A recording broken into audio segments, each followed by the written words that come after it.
और आइए आपको सीधे लेकर चल रहे हैं लखनऊ, जहां पर सीएम योगी आदित्यनाथ संबोधन कर रहे हैं। आगे बढ़ाना चाहिए, उस समय आ चुका है। देखिए, कोरोना का वैक्सीनेशन का कार्यक्रम चल रहा है, लेकिन कभी भी कोई वायरस आता है तो ये केवल एक किसी छोटे से अंतराल के लिए नहीं आता है, एक सिलसिला प्रारंभ होता है। लंबे समय तक ये व्यवस्था को, मानव समाज को प्रभावित करता रहेगा। हमें उसके लिए अभी से तैयार होना पड़ेगा, और उसके लिए तैयार होने के लिए जहां हमें स्वास्थ्य के प्रति जागरूक होना होगा, वहीं साथ ही साथ हमें इस बात के लिए भी अपने आप को तैयार करना पड़ेगा कि टेक्नोलॉजी भी इस दिशा में हमारा बहुत बड़ा कार्य कर सकती है। कोरोना कालखंड में आप सोचिए, अगर टेक्नोलॉजी नहीं होती तो कोरोना कालखंड में पूरी दुनिया में अस्त व्यस्त और बगावत की सी स्थिति पैदा होती है। टेक्नोलॉजी ने बहुत बड़ा रोल अदा किया है कोरोना के नियंत्रण में भी, और जिन भी देशों ने, चाहे वे विकसित देश थे, अल्प विकसित देश थे, विकासशील देश थे, जितने भी अलग अलग प्रकार के देश थे, जिन्होंने बेहतर तरीके से, ये महत्वपूर्ण नहीं था कि कोई देश बहुत विकसित देश है, टेक्नोलॉजी में बहुत एडवांस है, लेकिन अगर उसने उस एडवांस तकनीक का उपयोग अपने जनता के हित में नहीं किया या उसमें लापरवाही बरती तो उसकी दुर्गति हुई है। आप देख सकते हैं, अमेरिका जैसा देश कुल 33 करोड़ की आबादी का देश है, और 33 करोड़ में अब तक वहाँ पर 5 लाख से अधिक मौतें केवल कोरोना से हुई हैं। भारत के अंदर आप देख सकते हैं 135 करोड़ की आबादी है, और जब मौत के आंकड़े होते हैं, मौत एक भी दुखद होती है, लेकिन इसको भारत ने नियंत्रण किया है और 2 लाख से भी कम की संख्या यहाँ पर है। अगर हम अमेरिका और यूपी की ही तुलना करेंगे, अमेरिका की 33 करोड़ की आबादी में वहाँ पर 5 लाख से अधिक मौतें होती हैं। उत्तर प्रदेश की आबादी 24 करोड़ की है, हमारे यहाँ कुल कोविड से मौतें 8,500 हुई हैं। 8,500 में और 5 लाख में बहुत अंतर होता है। अगर आप तुलना करेंगे कि हेल्थ इंफ्रास्ट्रक्चर के, तो अमेरिका के हेल्थ इंफ्रास्ट्रक्चर के सामने भारत का हेल्थ इंफ्रास्ट्रक्चर या यूपी का इंफ्रास्ट्रक्चर कहीं भी नहीं टिकता है। लेकिन हम लोगों ने उस दौरान आवश्यकता के अनुरूप प्रबंधन करके इस महामारी को प्रभावी ढंग से रोकने का कार्य किया, और आज उसका परिणाम है कि हम एक सुरक्षित स्थिति में, देश में भी और प्रदेश में भी पूरी तरह, दोनों राज्य, उत्तराखंड भी और उत्तर प्रदेश भी अपने आप को सुरक्षित महसूस कर सकता है।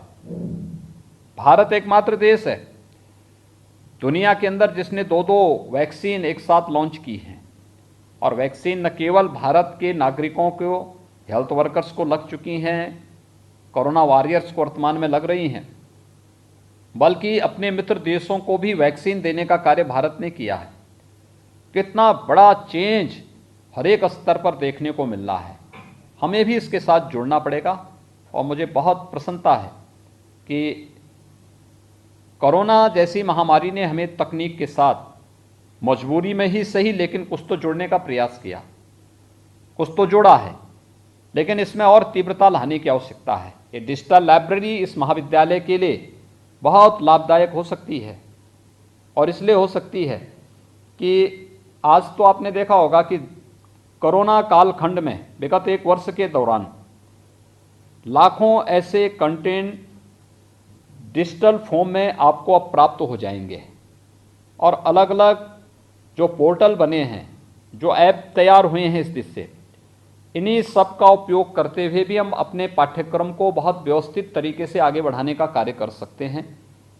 और मुझे विश्वास है कि हम देश की प्रतिष्ठित जो लाइब्रेरी हैं उनके साथ भी अगर अपना लिंक जोड़ें तो काफ़ी अच्छे ढंग से हम अपनी लाइब्रेरी को डिजिटली बहुत समृद्ध कर सकते हैं। और मुझे विश्वास है कि महाविद्यालय के प्राचार्य, महाविद्यालय के जितने भी शिक्षकगण हैं, वहाँ की व्यवस्था से जुड़े हुए जितने भी अन्य अधिकारीगण हैं, ये सभी लोग इस कार्यक्रम को करते हुए इस क्षेत्र में आपके पास एक बहुत अच्छा माहौल है, वहाँ न शोरगुल है, न किसी प्रकार का प्रदूषण है, न किसी प्रकार की अव्यवस्था है। उन स्थितियों में आपके पास कार्य करने और शोध करने का एक बहुत बेहतर अवसर प्राप्त होगा। इस कार्यक्रम को आगे बढ़ाने की आवश्यकता है और कम से कम इस चीज को देखें। हर एक शिक्षक के सामने टारगेट दें, हर एक अधिकारी के सामने एक टारगेट दें, प्रिंसिपल भी कुछ कार्यक्रमों को लें और प्रयास करें न केवल महाविद्यालय बल्कि आसपास के जितने भी अन्य इंटर कॉलेजेज हैं, यमकेश्वर इंटर कॉलेज है, चमकोटखाल इंटर कॉलेज है, भिरगोखाल में इंटर कॉलेज है, जितने भी अन्य जूनियर हाई स्कूल हैं, बिथ्याणी में होगा, आपके कांडी में होगा, दमराड़ा में होगा, यमकेश्वर में होगा, आसपास के गांव में जहां कहीं भी हैं, इन गांवों के बच्चों को भी वहां बुला करके और एक एक घंटे 2-2 घंटे का उनका एक घंटे का कार्यक्रम उनका बनाया जाए। उनको बताएं टेक्नोलॉजी का उपयोग क्या है और फिर इसके बारे में अगर आप बताएंगे तो उन विद्यालयों में हम लोग स्मार्ट क्लास उपलब्ध कराने या डिजिटल लाइब्रेरी इसी प्रकार से CSR फंड में उपलब्ध कराने में योगदान दे सकते हैं और बहुत बड़ा काम हो सकता है। राज्य सरकार तो कर ही रही है, लेकिन राज्य सरकारों की अपनी सीमाएं होती हैं, लेकिन CSR फंड से हम लोग ये पैसा उन महाविद्यालयों में उपलब्ध करा सकते हैं, उन इंटर कॉलेजेस में या जूनियर हाई स्कूल में उपलब्ध करा सकते हैं जहां पर बच्चों के लिए बहुत उपयोगी हो सकता है। और मैं समझता हूं कि अगर उत्तराखंड सरकार ने कॉलेज का राजकीयकरण करके आप लोगों को एक संबल दिया है, आपकी भी जिम्मेदारी बनती है कि अपने कर्तव्यों का निर्वहन करते हुए हम लोग भी सरकार के साथ एक संबल बनकर के जुड़ें। और संबल हमारा यही कि आसपास के इंटर कॉलेजेस के साथ, जूनियर हाई स्कूल के साथ, जो बेसिक शिक्षा परिषद की पाठशाला प्राथमिक विद्यालय हैं, इनके साथ संवाद स्थापित करके कभी शिक्षकों का, कभी छात्रों की ट्रेनिंग का कार्यक्रम, और फिर आपको लगता है कि उस विद्यालय में अच्छी ट्रेनिंग हो चुकी है, वहाँ पे कोई स्मार्ट क्लास बननी है, कोई डिजिटल लाइब्रेरी बननी है, तो आप उस बारे में अगर महाविद्यालय इसके बारे में अवगत कराएगा तो हम लोग वहाँ पर अच्छे ढंग से CSR फंड से इस प्रकार की सुविधा उपलब्ध करवाने में योगदान कर पाएंगे। आज के इस अवसर पर एक बार फिर से महाविद्यालय के राजकीयकरण करने के लिए मैं माननीय मुख्यमंत्री त्रिवेंद्र सिंह रावत जी का हृदय से आभार व्यक्त करता हूं, क्योंकि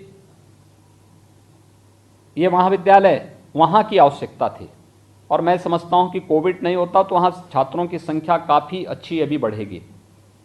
और अभी जिस रूप में प्रोग्रेस का कार्यक्रम उत्तराखंड सरकार ने वहाँ का तैयार किया है, ये और भी अच्छे ढंग से आगे बढ़ सकता है। तो एक ये कार्यक्रम वहाँ पर, और दूसरा इसी के साथ जोड़ते हुए जो कार्यक्रम यहाँ पर आज यूनियन बैंक ने किया है, मैं श्री राज किरण राय जी जो MD एंड CEO हैं यूनियन बैंक के, उनके प्रति, उनके सभी अधिकारियों के प्रति, हमारे यहाँ के जनरल मैनेजर हैं मिश्रा जी, श्री गिरीश जोशी जी हैं देहरादून में, कॉलेज के प्राचार्य हैं डॉक्टर नागपाल,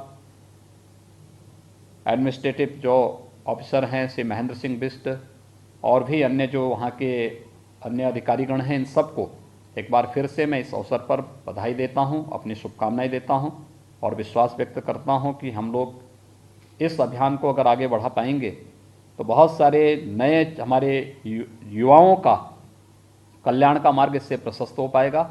आप सबको मेरी बहुत बहुत बधाई और शुभकामनाएं। धन्यवाद। जय हिंद। तो CM योगी आदित्यनाथ को आप सुन रहे थे। भारत 2 वैक्सीन के उत्पादन वाला इकलौता देश है, CM की तरफ से जिक्र किया गया। आज का युग डिजिटल युग है, CM ने कहा। तो अभी CM संबोधित कर रहे थे और उसी दौरान उन्होंने इन बातों का जिक्र किया। तो भारत 2 वैक्सीन उत्पादन करने वाला इकलौता देश।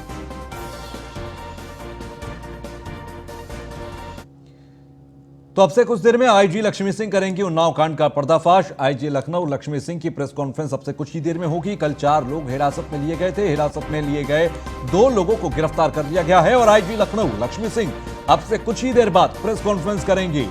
आपको बता दें इस प्रेस कॉन्फ्रेंस का काफी इंतजार है, क्योंकि कई ऐसे सवाल हैं जिनका जवाब अभी तक प्रशासन की तरफ से नहीं दिया गया और उन सवालों के जवाब इस प्रेस कॉन्फ्रेंस में मिल सकते हैं। इसलिए अब इस उन्नाव के पूरे मामले में आईजी लक्ष्मी सिंह अब से कुछ ही देर बाद प्रेस कॉन्फ्रेंस करेंगे और ये प्रेस कॉन्फ्रेंस काफी महत्वपूर्ण है। कल 4 लोग जो हिरासत में लिए गए थे उसमें से 2 को गिरफ्तार किया गया है। तो हिरासत में लिए गए 2 लोगों को किया गया गिरफ्तार और उनसे जुड़ी कई महत्वपूर्ण जानकारियां मिल सकती हैं। इस केस से जुड़ी कई परतें उठ सकती हैं। अब से कुछ देर बाद प्रेस कॉन्फ्रेंस होगी, न्यूज़ वन इंडिया वो प्रेस कॉन्फ्रेंस आपको दिखाएगा। तो आईजी लक्ष्मी सिंह अब से कुछ ही देर बाद प्रेस कॉन्फ्रेंस करेंगे। तो कल 4 लोग हिरासत में लिए गए थे, जिसमें से 2 हिरासत में लिए गए लोगों को गिरफ्तार किया गया है।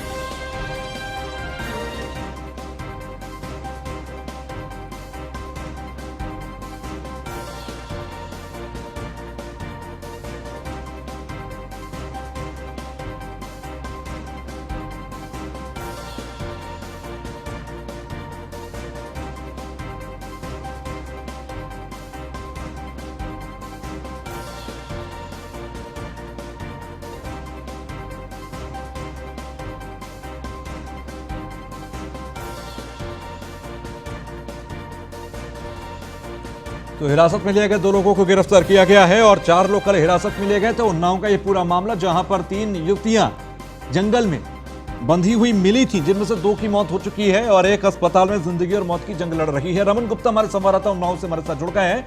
और रमन, 4 लोग हिरासत में लिए गए और उनमें से 2 लोगों को गिरफ्तार किया गया और उसके बाद अब से कुछ ही देर बाद, क्योंकि प्रेस कॉन्फ्रेंस भी है, तो मैं अपडेट चाहूंगा कि कितनी देर में प्रेस कॉन्फ्रेंस होगी और इस पर पूरा अपडेट अभी तक क्या अंदर खाने से मिल पा रहा है। जी बिल्कुल, आपको बता दें कि इस हाई प्रोफाइल मामले का खुलासा जो है अब से कुछ ही देर में IG Lakshmi Singh press conference करके करेंगी। 2 लड़कों को उठा लिया गया है। प्रेम प्रसंग का पूरा मामला बताया जा रहा है। अब से कुछ देर बाद ही इस पूरे मामले से पर्दा उठ जाएगा। आखिरकार इतना बड़ा उत्तर प्रदेश में जो कांड हुआ, जिसमें 2 लड़कियों की मौत हो गई और अभी भी एक जो लड़की है वो जिंदगी और मौत से लड़ रही है, लेकिन अब पूरा खुलासा तभी होगा जब आईजी इस पूरी घटनाक्रम की प्रेस कॉन्फ्रेंस करेंगी। 2 लड़कों को हिरासत में लिया गया है। पूरा मामला प्रेम प्रसंग का बताया जा रहा है। हाई प्रोफाइल मामला होने की वजह से यूपी पूरी पुलिस, ADG law and order, ADG L O Prashant कुशर, डीजीपी, तमाम बड़े आला अधिकारी अब इस पूरे मामले में 3 दिन से लगे हुए थे। अब अभी कुछ ही घंटों बाद इस पूरे मामले का खुलासा हो जाएगी तरफ। रमन, क्या ये उम्मीद रखी जाए कि जो तमाम सवाल बीते 2 दिनों से पूरे मामले पर छाए हुए हैं और अब इन तमाम जो सवालों के जवाब हैं वो इस प्रेस कॉन्फ्रेंस में अब से कुछ देर बाद मिल जाएंगे? कौन हत्यारे थे, कैसे हत्या की गई, सारे सवाल के जवाब हैं क्या पुलिस के पास अब? जी बिल्कुल, आपको बता दें कि पुलिस पूरे मामले को पहले उलझा रही थी। मां के बयान कुछ और थे, भाई के बयान कुछ और थे। भाई का कहना था कि हाथ बंधे मिले थे खेतों में। मां का बयान था कि जब सिर्फ उसकी झाग निकल रहा था। अब इस पूरे मामले का खुलासा कुछ ही देर में आईजी लक्ष्मी सिंह करेंगी और सब कुछ सामने निकल के आएगा। अब पुलिस इसमें क्या थ्योरी बनाए है, कैसे इस पूरे मामले को खोजा है और कैसे पहुंची है यहाँ तक, ये देखने वाली बात होगी। रमन, जिस तरह से काफी संज्ञान लिया गया इस मामले का, सीएम के स्तर पर भी संज्ञान लिया गया, तुरंत इस पूरे मामले पर जल्द से जल्द गुत्थी को सुलझाया जाए और चाहे वो उस युवती के इलाज से जुड़ा मामला हो या जांच पड़ताल से जुड़ा, क्या पुलिस काफी एक्टिव नजर आई और बहुत जल्दी ही उस गत्ती को पूरे सुलझा लिया गया? जी बिल्कुल, आपको बता दें कि शुरू से ही उत्तर प्रदेश के सीएम योगी आदित्यनाथ इस पूरे मामले की मॉनिटरिंग कर रहे थे। सभी आला अधिकारियों की पहले ही दिन लखनऊ में हाई प्रोफाइल मीटिंग बुलाई गई थी और लगातार जो है उन सभी अधिकारियों से बात की जा रही थी कि कौन कौन लोग इसमें शामिल हैं और जल्दी इसका खुलासा भी किया जाए। इस पूरे मामले में शुरू से ही सरकार संवेदनशील है। जी ठीक है, चलिए शुक्रिया हमसे जुड़ने के लिए रमन। आप नजर बनाकर रखिए, प्रेस कॉन्फ्रेंस के लिए हम आपके पास फिर से लौटेंगे।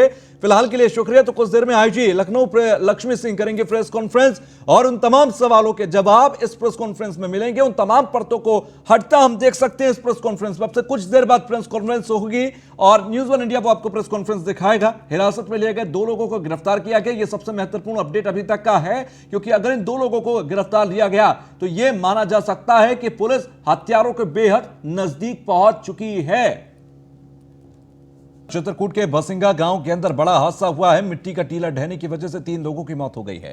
3 महिलाएं गंभीर रूप से इसमें घायल हुई हैं। घायलों को अस्पताल में भर्ती करा दिया गया है। रेपूपार थाना क्षेत्र के बसिंगा गांव के पास यह हादसा हुआ। सीएम योगी आदित्यनाथ ने मृतकों के परिजनों को आर्थिक मदद की बात भी की है। आपको बता दें, मृतकों के परिजनों को 2-2 लाख रुपए का मुआवजा दिया जाएगा। चित्रकूट का मामला है। चित्रकूट के बसिंगा गांव के अंदर बड़ा हादसा हुआ।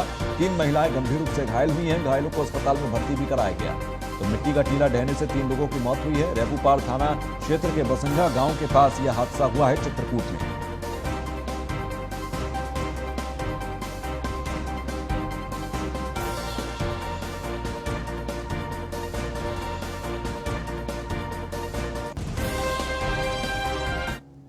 खबर मिर्जापुर से, जहां पर दिव्यांग गोपाल जी को सीएम कार्यालय से मिलेगी सहायता। डीएम प्रवीण कुमार लक्षकार शिक्षक दिव्यांग गोपाल जी के घर पहुंचे, तय की हर महीने आर्थिक सहायता। दिव्यांग गोपाल जी को हम हर महीने मिलेंगे 6,000 रुपए। तो दिव्यांग गोपाल जी को हर महीने मिलेंगे 6,000 रुपए। मिर्जापुर से खबर, दिव्यांग गोपाल जी को सीएम कार्यालय से सहायता मिली है। डीएम प्रवीण कुमार लक्षकार शिक्षक दिव्यांग गोपाल जी के घर पहुंचे और हर महीने सहायता राशि देने की बात की गई है।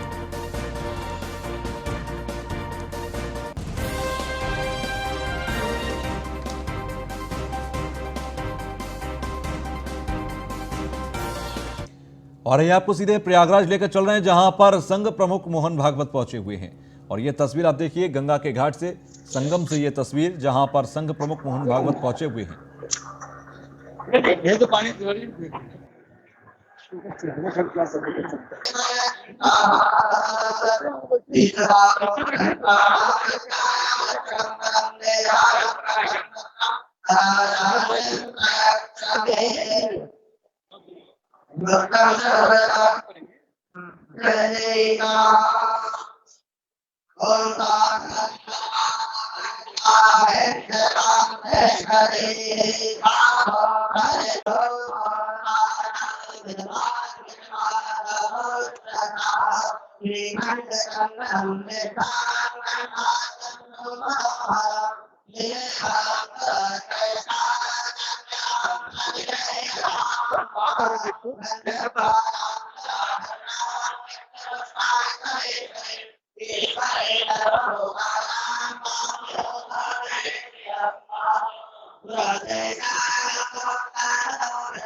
कार्यालय पहुंचे थे और वहां से विश्राम के बाद अब वो संगम तक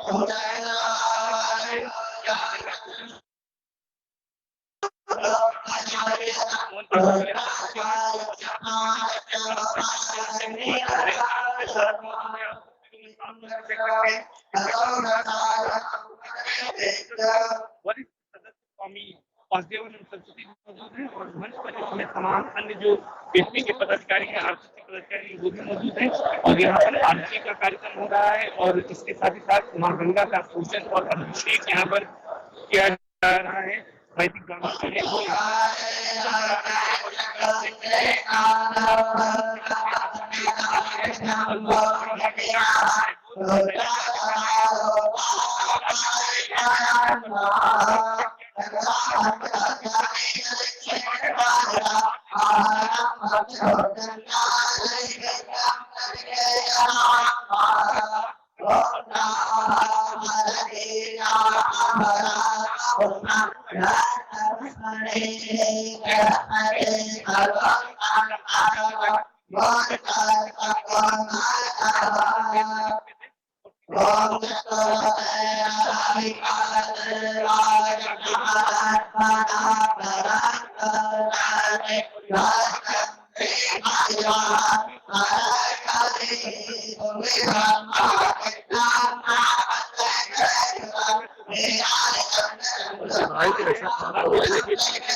और इसके बाद सीधे पर जाएंगे और वहाँ पे प्रदर्शनी का भाषण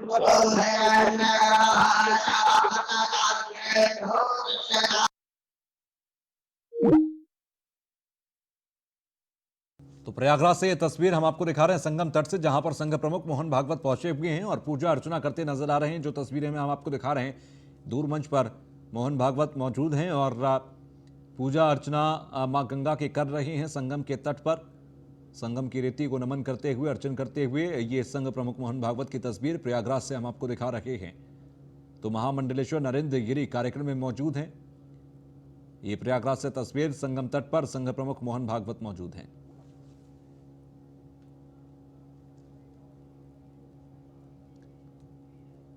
तो प्रयागराज के दौरे पर पहुंचे हैं संघ प्रमुख मोहन भागवत और उसी दौरान ये कार्यक्रम पूजा अर्चना की मां गंगा को नमन करने के लिए, संगम की रेती को नमन करने के लिए पहुंचे। तो संघ प्रमुख मोहन भागवत नमन करते, पूजन अर्चन करते मां गंगा का, संगम का। ये संगम तट पर मौजूद संघ प्रमुख मोहन भागवत की तस्वीर।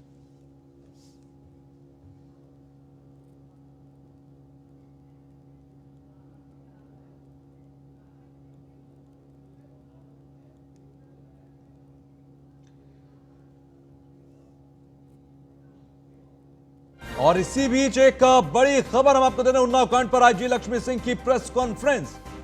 उन्नाव कांड पर आईजी लक्ष्मी सिंह की प्रेस कॉन्फ्रेंस, जिस पर विनय और उसका साथी परेशान हो गए, पैनिक में आ गए और उसके बाद वो वहां से भाग गया। उसको कस्टडी में लेके उसके बयानों की पुष्टि की जा रही है और उसकी निशानदेही पर आगे की तफ्तीश जारी रहे। यही मेरा स्टेटमेंट है। एक सूचना ये थी कि इन लड़कों की जो आरोपी लड़के हैं उनके इनके परिजनों से 1-2 दिन पहले कुछ झगड़ा हुआ था या कोई बात हुई थी?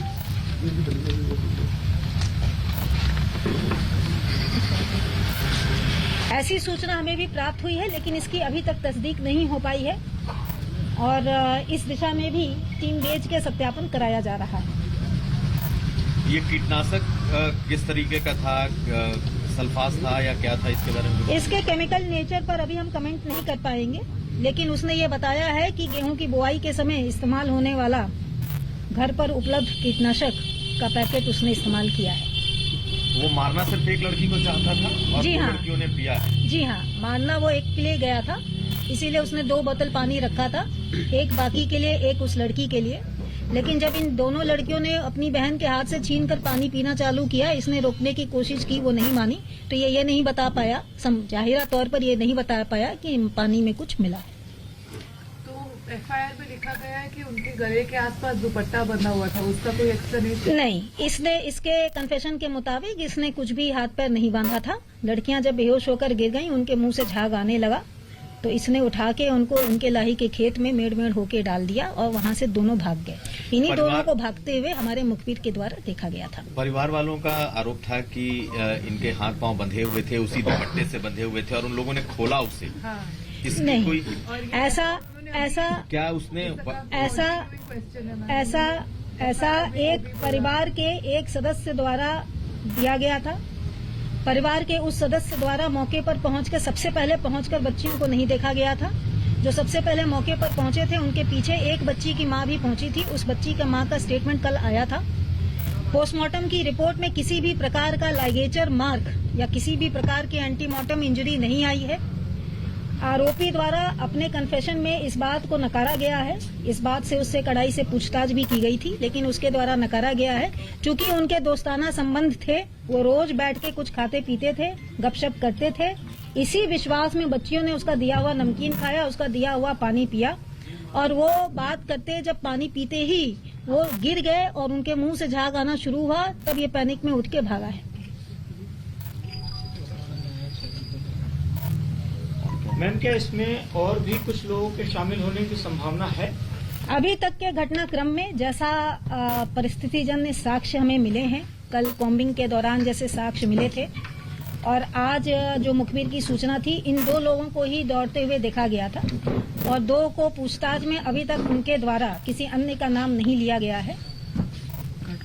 तो जो बातें इस लड़के ने बताई हैं, विनय नाम, क्या उसका कोरोबोरेटिव एविडेंस जो है वो उससे मैच कर रहा है कि जो ये कह रहा है वही सच है? कोरोबोरेटिव एविडेंस के तौर पर इसके द्वारा लाया गया नमकीन का पैकेट, लड़कियों द्वारा लाया गया नमकीन का पैकेट कल कॉम्बिंग के दौरान फोरेंसिक टीम द्वारा बरामद किया गया था। पानी की बोतल भी फोरेंसिक टीम के द्वारा बरामद की गई थी। यद्यपि उस समय हमें ये नहीं पता था, एक खाली बोतल मौके से प्राप्त हुई थी। इसके द्वारा पिया जाने वाला और खाया जाने वाला सिगरेट का बट और पान मसाले का पैकेट भी कॉम्बिंग के दौरान मौकाए वारदात से फोरेंसिक टीम को बरामद हुआ था। इसके सीडीआर की एनालिसिस से भी मौके के समय, घटना के समय में, टेंटेटिव समय में जो ये समय बता रहा है, उस समय सीडीआर एनालिसिस में इसकी उपस्थिति उस जगह पर पाई गई है। लड़कियों के पास क्या मोबाइल्स थे वहां पर, तीनों लड़कियों के पास, और इनकी कंटिन्यूअस बात होती थी? जैसा कि इसने बताया है, इसने लड़की से मोबाइल नंबर मांगा था, लेकिन लड़की के द्वारा अपना मोबाइल नंबर नहीं दिया गया था और इसको झटक दिया गया था। और लड़की की कास्ट क्या है मैम? लड़का जो विनय है वो धानुक जाति से है और जो इसका दूसरा साथी है वो रावत जाति से है। दूसरा वाला साथी रावत जाति से है। तो जब दोनों की मैडम दोस्ती थी, ये लोग लगातार बैठते थे, तो प्रपोजल